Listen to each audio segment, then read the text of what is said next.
Hey guys! Psycrafter here, and today I'm back with the podcast. It's been around a month since the last anime, which was Guilty Crown, if I remember correctly. Today, though, we got a new anime going forward. We got Eden of the East to talk about. An anime that is obsessed with movies and male genitalia. I the two obsessions are movies and male genitalia. I I have no explanation why.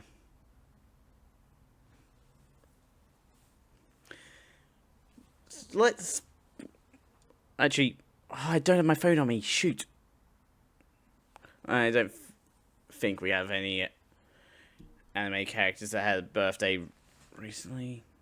I would have to run and get my phone. I'll be back in a moment.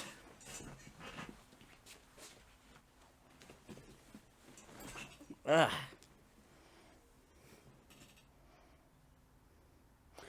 Ah, yes.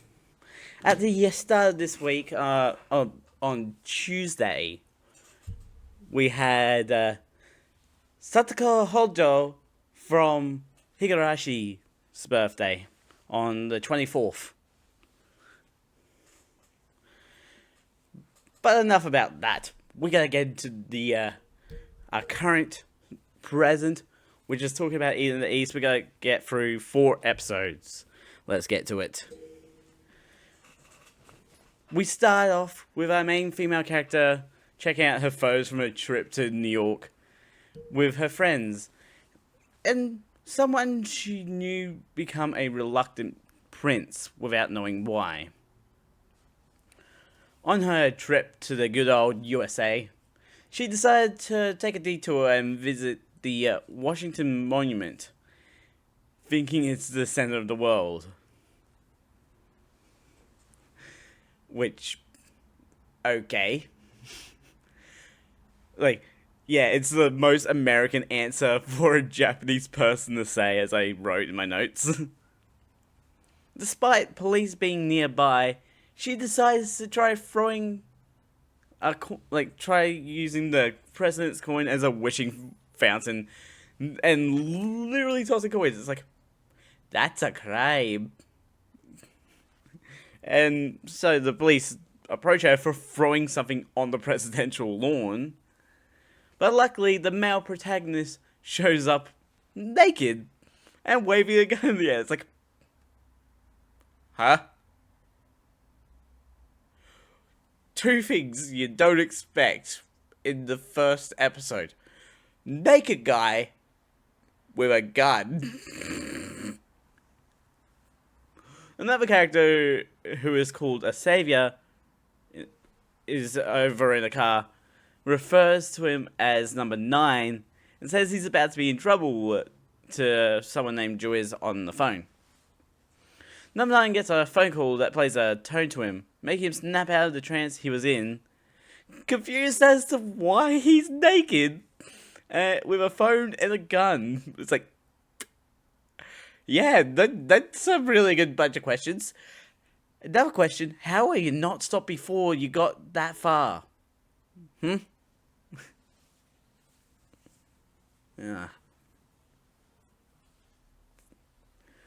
Rather conveniently for number 9, a truck just so happens to drive by, which he fake grabs onto to escape the police before brazenly walking up to a female protagonist to casually chat.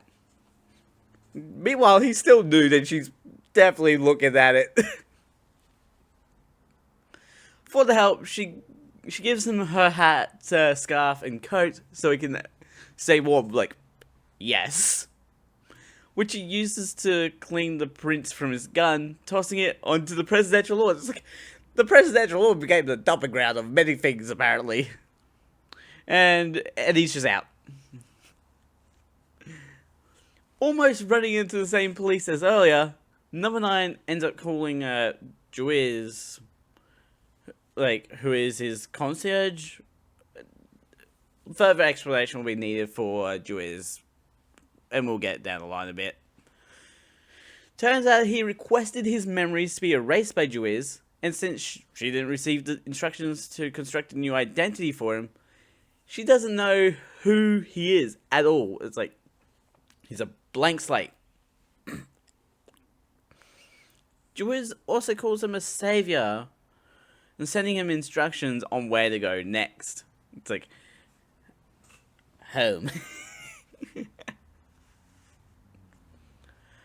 Coat Girl, who will learn her real name soon, but Coat Girl is what I decided to call her for now, realizes she left her coat in, her passport in the coat she gave to number 9, and now has to try finding him again, and she's abandoned her bag.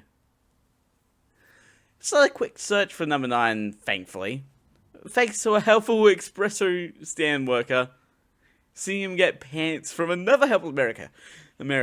America is so helpful, apparently. Her chase ends at an underground room of an apartment building, seeing him go inside. And again, Americans are super helpful in this anime, as a guy tells her which room number 9 is in, rushing in to avoid the police that think she and number 9 are working together. It's like, yeah, not suspicious at all. Anyway, so number 9 arrives in room 3B. He's surprised to see that this room is kitted out with guns and ammo, and his thought process is like, like Taxi Driver, the 1976 movie. When he aims his gun at the mirror, the room is like, he does like the whole pose with the gun pointed at the mirror. He finds a passport that says his name is Makoto Shibutani Koji Hirose, or Kazuya Hasegawa, along with photos of him being around a crowd of semi-naked and naked people, leaving him wondering if he's killed someone and a terrorist. Oh, that's great. And Coco finally shows up, asking for her passport and wallet, which he grabs and reads before giving it to her, discovering her name is Saki Morimi. He picks his own name to be Akira Takizawa, shoving his other passports in the toaster like Jason Bourne in the Bourne Supremacy. And I made sure I knew what I was referencing. I made sure I knew which movie it was, because I do use websites to find references to save on time rather than trying to figure it out myself. And the one location I found, it mentions the Jason Bourne movies as the reference, but I wanted to be exact on the movie. I'm getting off topic. Saki gets questioned by a police officer, but Akira confidently acts like he knows Saki well, walking her away from the officer. However, officer has one last request from Akira, and that's to basically present his hog to her. And he just does it very proudly as well. He's like, look at the size of my sausage. and Saki's like, why are you doing this?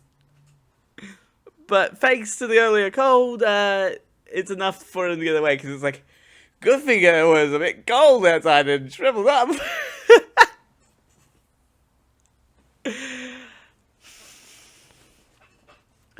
Akira asks Saki when she's returning to Japan. When he learns she's returning today, he's in a hurry to get to the airport to leave. but she needs to get her luggage. Instead of going for the luggage, Akira tells Saki to get in the taxi, asking for money for the taxi fare because apparently he doesn't have any money. Yet absolutely loaded out with enough ammunition to basically blow a whole room up.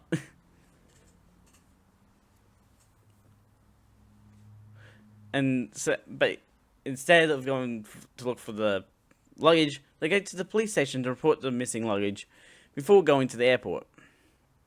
And at the airport, Akira uses his passport to get tickets for himself and Saki to get to Japan, using the money from the embassy from reporting the missing luggage.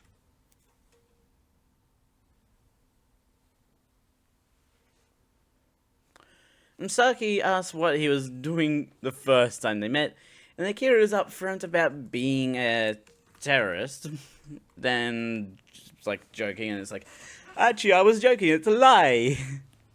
I'm playing the situation off as a mean game with a fake gun. She then explains that she took a detour to DC just to see the White House part way into her trip to New York, despite not normally caring about America. She just wanted to wish for a way for Japan to be fixed somehow, even if making that wish was impossible.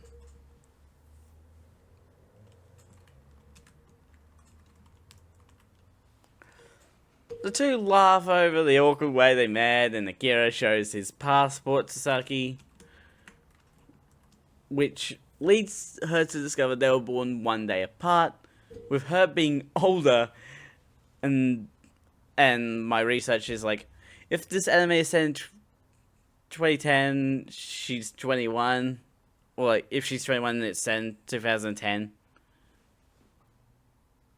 which does line up actually with the anime. Saki wonders if Akira is the prince she was looking for, but thinks it's impossible. Akira runs across a news broadcast and they're talking about missiles bombarding Tokyo, resulting in a plane crash killing 236 people. And this news report, if you pay attention in the corner, reveals that the day is Sunday as Japan faces another Careless Monday. What is this Careless Monday? Well, we're going to find out in episode 2. Well, actually, we don't find out until quite later.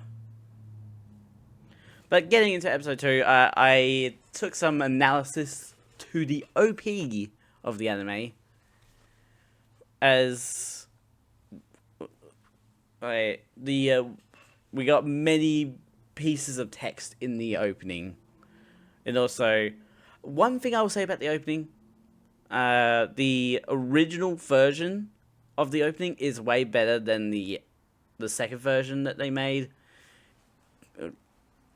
Because it, like, the second one, like, the English version basically neutralized any, like, energy.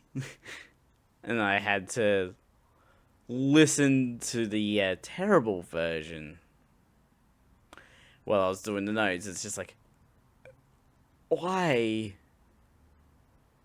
What happened? I didn't do research into that.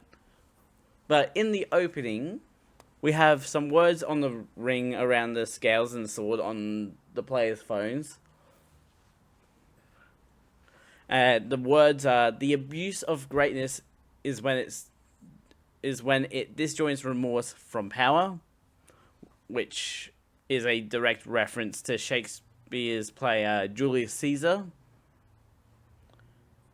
The name Juiz appears, and that's how you know it's spelled Juiz, and it's the Portuguese word for judge. And the lyrics for the song "Reveal the World" by Brenda Vaughn is all throughout the opening, as well as the song being used at multiple points in the anime, it's a very interesting choice of song.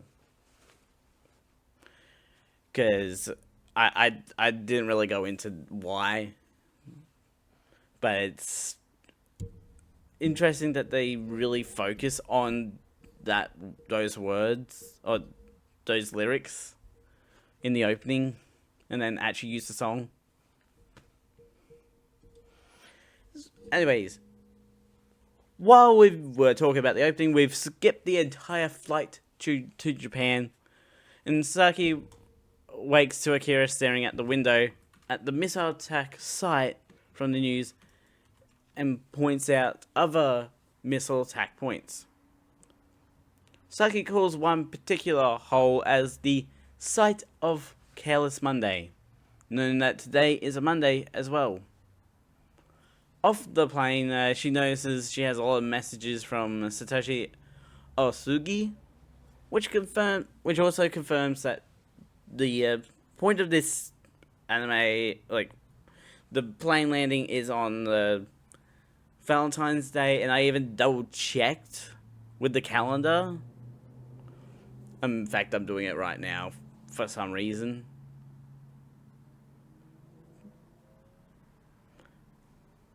Which, if it is actually lining up with a calendar, February 2011 lines up.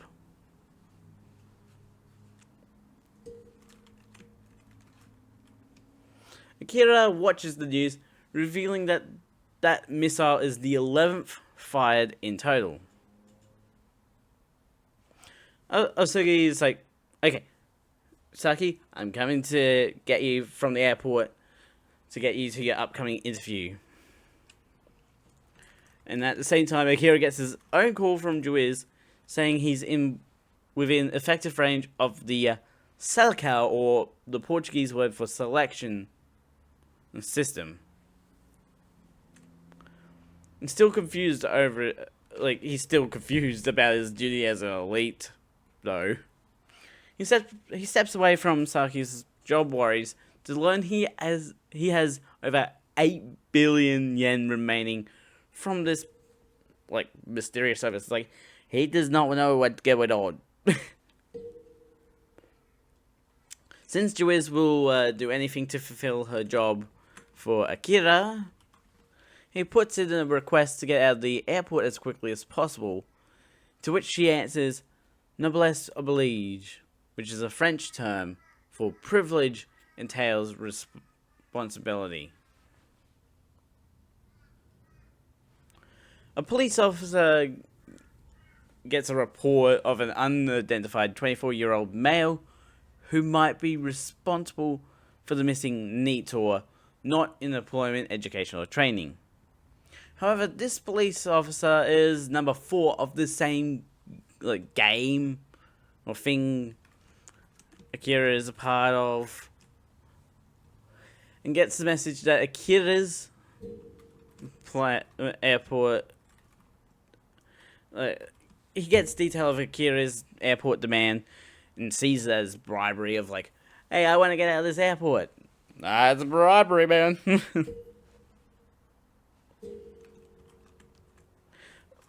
Finally getting out of the airport, Saki asks if Akira is busy later, asking him to get tea together, but Akira reveals he doesn't know anything about himself or his past. Before running off once again, he's constantly just running away from Saki throughout this anime. And number 4 uses his police status to race to the airport, all over plum bubblegum, of all things. Thinking number 9 should be dead. Okay, I don't know why plum bubblegum is so important in this mystery. Saki can't get her mind off Akira, thinking they were becoming close friends, and to be surprised by number 9's return because he doesn't know where Toyosu is. Saki discovers Akira's place is near the hole, meaning it's probably gone. Asking about the missile attacks, Saki explains the missiles were launched suddenly on Sunday 22nd of November 2010, but no one knows why this happened.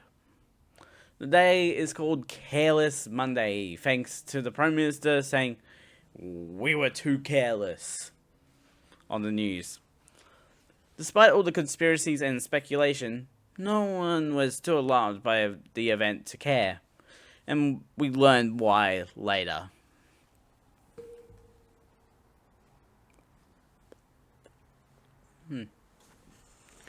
Number 4 is currently in the search for number 9, but doesn't see him until number 9 directly confronts him, saying they have the same kind of phone and wondering if number 4 lost his memories too.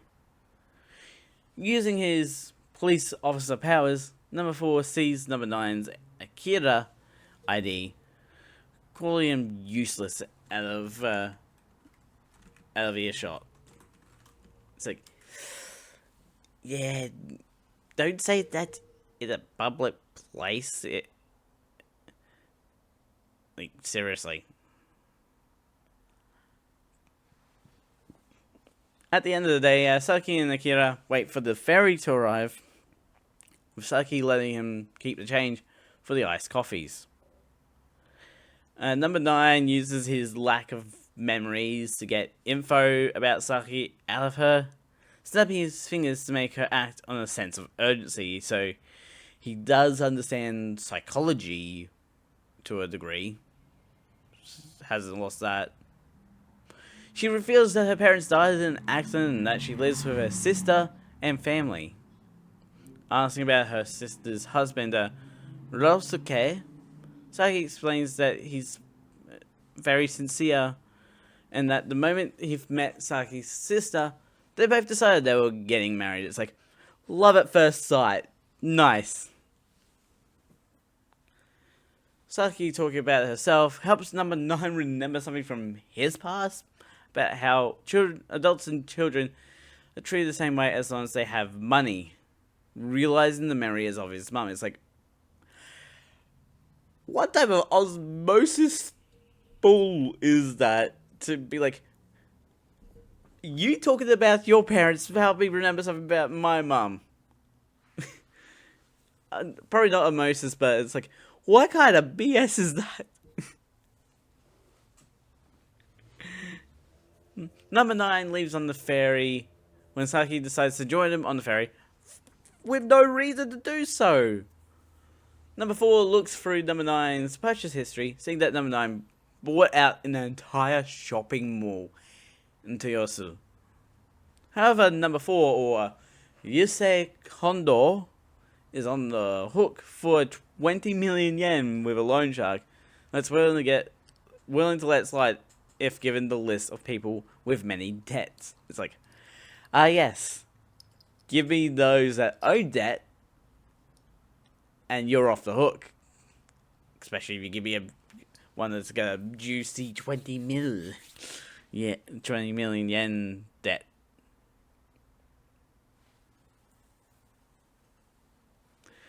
Back on the ferry, Saki shares her photos in New York, explaining how she went to see the stage play of The Lion King in Times Square.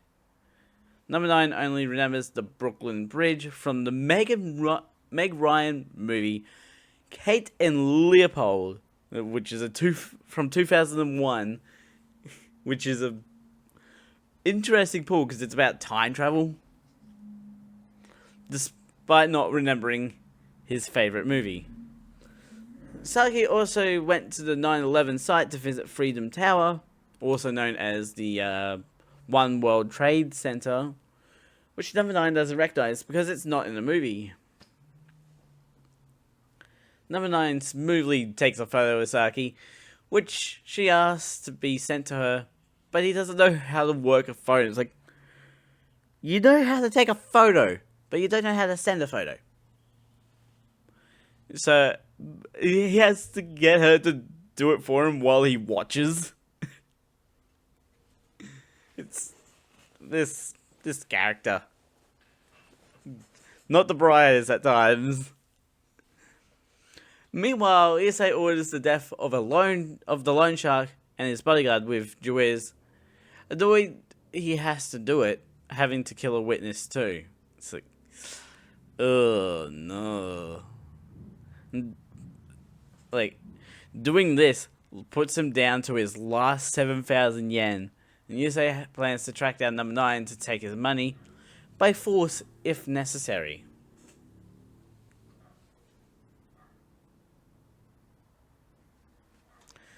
Moving into episode 3.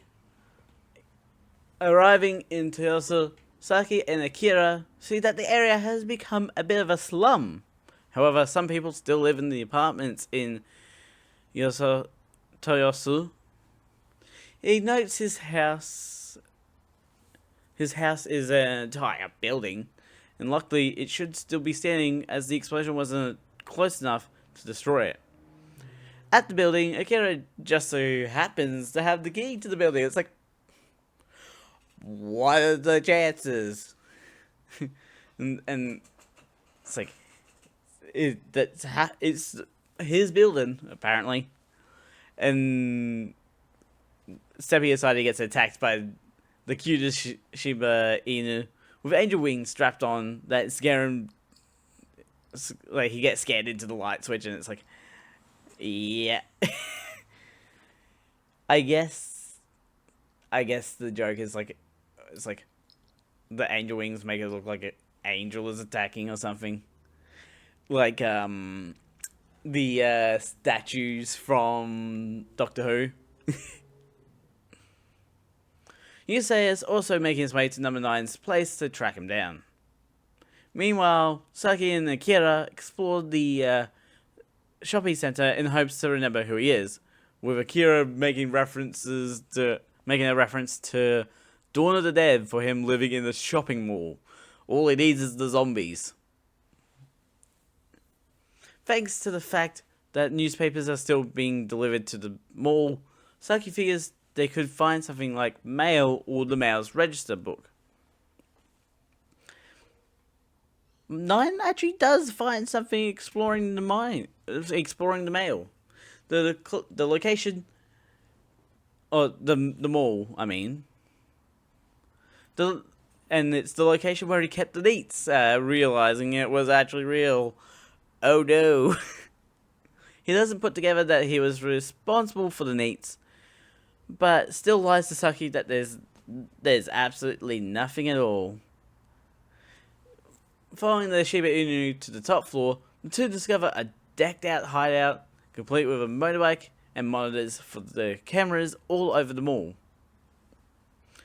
Akira offers to show Saki any movie she wants to watch, but with her lack of movie knowledge, she picks the only movie she knows, which is a French movie with a dolphin and a diver, which is apparently La Grande Bleue, or The Great Blue. Saki explains it's a favourite movie of someone she likes, so number 9 calls Juiz to put in a request for the movie. Down in the neats pit, Yusei finds a pile of dead cell phones, connecting it possibly to number 9, meaning Asako might be behind the missiles and the neat incident. Even though there's no one else in the theater, Saki still follows theater etiquette by turning her phone off, which is like, you're alone. This is like the one time you can have that. You can have your phone on because there's no one in the theater. It's like, really?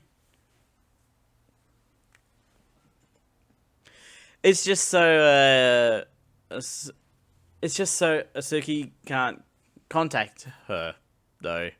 Thankfully, Asuki's group doesn't need to worry about her, thanks to their tech girls message from Saki at 11 PM. Akira notes how he already knows how to set up the projector for the movie, and referencing Cinema Paradiso from 1988. I didn't know Le Grand Blue's release date. Damn it. Yusei sees number 9 in the projector room after entering the theater, with number 9 knowing what's up thanks to the camera setup. Since number 9 doesn't have his memories, he figures he could ask Yusei about what Sadako is, or are. Either way. Instead of getting any answers, Yusei brutalizes number 9, adding an extra kick to the gut before scooping up number 9's phone. Yusei does reveal that both he and number 9 started with 10 billion yen each, but obviously it's not enough alone to save Japan. He adds that if a Sadako runs out of money, a supporter will come and kill that Sadako. Number 9 got a hold of Yusei's police badge, meaning he can report Yusei for police brutality and theft of his property. Well played. Saki leaves the shopping mall, leaving a message for Akira with his Shiba Inu.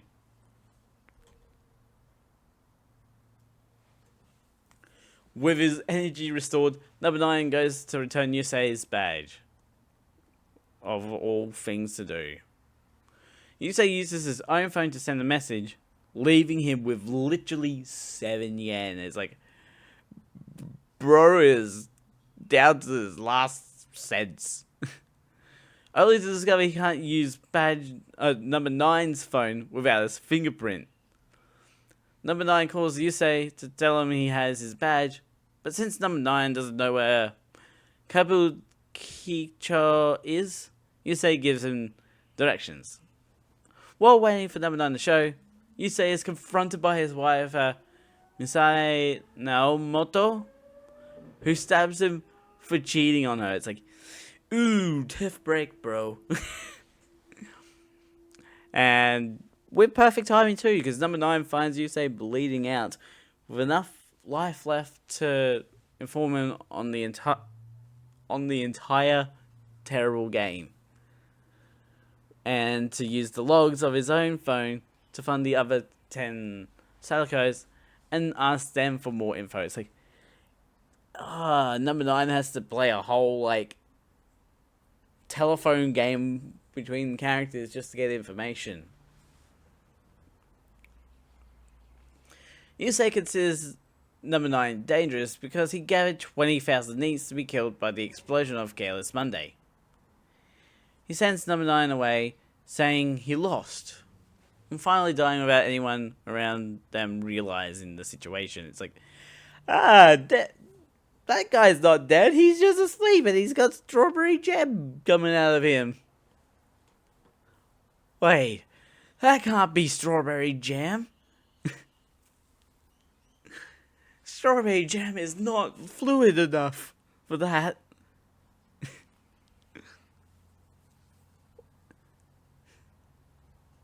Oh my gosh, my hair.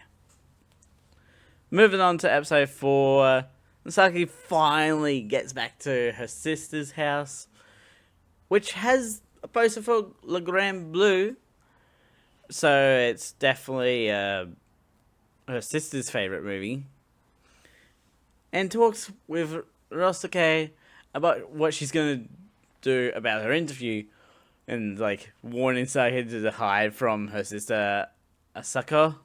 It's like, you better hide from Asako, she's gonna beat you. Like, she's gonna get mad at you for missing your interview. Meanwhile, number 9 returns to the shopping center to ask Juiz about what happened to the 20,000 neats, but even she doesn't know, knowing only that he gathered them. Juiz does have some information about the rules of Sadako, but not the selection process for Sadako, and is able to provide details about how supporters work, but not exact details. Number 9 gets around to following Yusei's advice about looking at number 5's logs, asking Juiz if the requests are being put in quick succession. Or put in quick succession. However, number five's request was complex, and complex requests are broken down into smaller tasks to be completed. Number five brought an MRI machine from Toyo Medical Tech recently, so number nine makes a request to track down who purchased it. Smart move. And the lead leads to the missile impact site. With number nine, where number nine stops his bike before it flies off the bridge. Like the coming of age movie Quadrophenia, which the workers are referencing. Instead, he drops off the bridge, perfectly fine from the crash landing, and investigate the site, only to get attacked by creatures coming out of computer screens. It's very weird. He calls them Johnny. And considering what happens later with a lot of mentioned Johnny, it's like it's meant to be a metaphor for the male genitalia, I think. However, the moment is entirely in his head, and he's just on the lower connecting part of the bridge, and answers Quadrophenia for the movie to the workers before asking how to get to the Kanetsu Expressway, because he still doesn't know Japan. Saki gets a call from Osugi, who was worried for her safety because she disappeared for basically a full 24 hours, and how her interview went. She says she has one tomorrow, so Osugi offers to take Saki to her interview, even though the officers are nowhere near each other. It's woohoo! Her mind is still on Akira though, sending him a message to make sure he's doing okay. Number 9 arrives at Hirua General Hospital and asks reception about who bought the MRI machine. Reception says it was probably the director of the hospital, and number 9 asks to see them directly, handing over his phone number to be passed along. And while waiting to hear anything from the director, number 9 notes that the hospital is full of the old folks.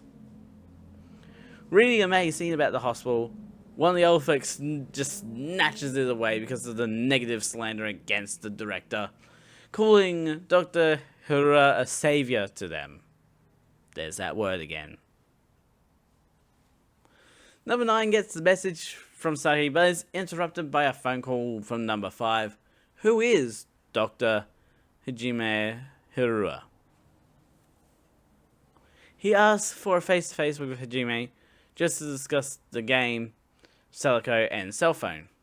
Hajime answers that he'll send down medicine that will bring back number 9's memories, with it being done right there and then, mid-call. It's almost like he was ready with it. Number 9 takes it with no questions, but instead finding out that he was drugged, and waking up in a random room, including recreating the vomiting, because Hajime got his phone when he was drunk. This is where he gets a call from Mr. Outside, who explains everything about the Calico and the supporter, being the only person to know who the supporter is. The conditions for imminent death in the game, if met, trying to abandon the mission or planning to run, not using the cell phone for an extended period of time or not achieving results, using the money for personal benefit instead of national interest, or zeroing the balance and failing to save the country. Out of the Sadako, the only survivor will be the one who completes their mission first, which annoys number 9, but Mr. Outside has nothing left to say. the winner will get to meet Mr. Outside. So we've got the game. Have our game explained to us now. Hajime was watching the entire time, worried number 9 was the supporter. Explains how. Why am I hearing vibration? Oh. Hajime was watching the entire time, worried number 9 was the supporter, and explains how he got his cell phone after a drunk taxi ride. Number 9 asks if Hajime joined the game of his own free will, but even Hajime doesn't know, just that he felt limited by being a neurosurgeon. Hajime used his money to change the law so that patients can gather in this town near the hospital along with their families so they can work in the same area. His work will be done once the hospital system is capable of operating autonomously, meaning all his small payments are bribes to the government. Number 9 worries that he and the other players will be killed, but Hajime doesn't believe it will happen because it doesn't fit Mr. Outside's view. He offers to share half his money with Hajime, but he responds he never intended to win the game. Asking what he's been up to, Hajime mentions the shopping mall, the 500 shipping containers, entertainment expenses for the Department of Foreign Affairs, amongst other things. Hajime has no more to explain other than that number 9 was charismatic before his memory loss. Calling Juiz, Hajime thanks her for all the help she was able to give with the 10 billion yen, despite it not being much. And that's when the supporter shows up in Hajime's office and accepting his death. And that number 9 sees on his phone right when he's leaving the hospital that Hajime was killed by the supporter. And that's the end of episode 4. We're going to leave the next section, which I'll probably do another 4 episodes, to next week. For YouTube, links will be in the description to both the channels and the Twitch videos to go check out. Don't forget to subscribe and notification bell so the next video comes out. A ding. I'm Psycrafter out.